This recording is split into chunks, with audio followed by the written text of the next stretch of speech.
Spectacular storm thunders over Sydney.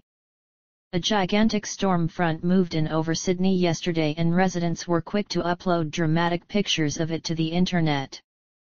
Huge clouds hundreds of feet high, with some shaped like giant tubes, loomed menacingly over the city during rush hour. As forecasters warned of heavy rain and flash flooding. Twitter and Facebook became awash with pictures of the looming storm, with one describing the conditions as apocalyptic. Jason Murray tweeted as the storm rolled in. Another wrote, "Bad time for bike commute home." Okay, that's a storm all right. Josh Noble thought the clouds reminded him of a certain Hollywood blockbuster. "It's Independence Day," he wrote.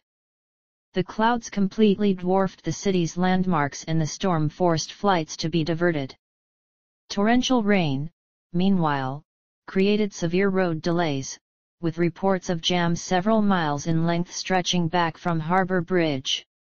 Meanwhile, the sightseer of 40 May 14th have to pay a virtual visit to the Sydney Opera House or Statue of Liberty, according to a climate study that warns of dramatic ocean encroachment on heritage sites.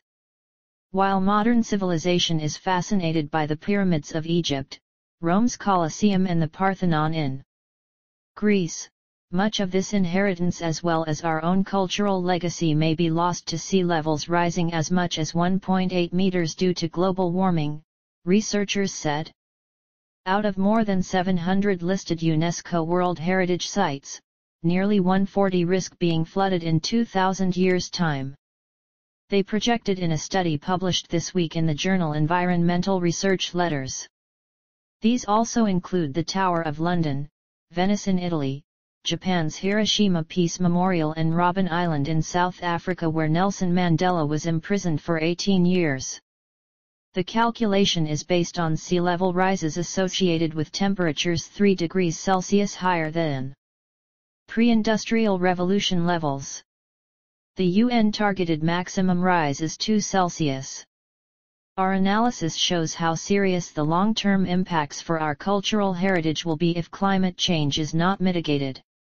Study co-author Anders Leverman from the Potsdam Institute for Climate Impact Research (PIK) said in a statement. The average global temperature has already increased by 0.8 Celsius on pre-industrial levels. According to the UN's Intergovernmental Panel on Climate Change (IPCC), it could rise by an additional 2.6 to 4.8 Celsius by the end of this century, on a scenario for high emissions of greenhouse gases.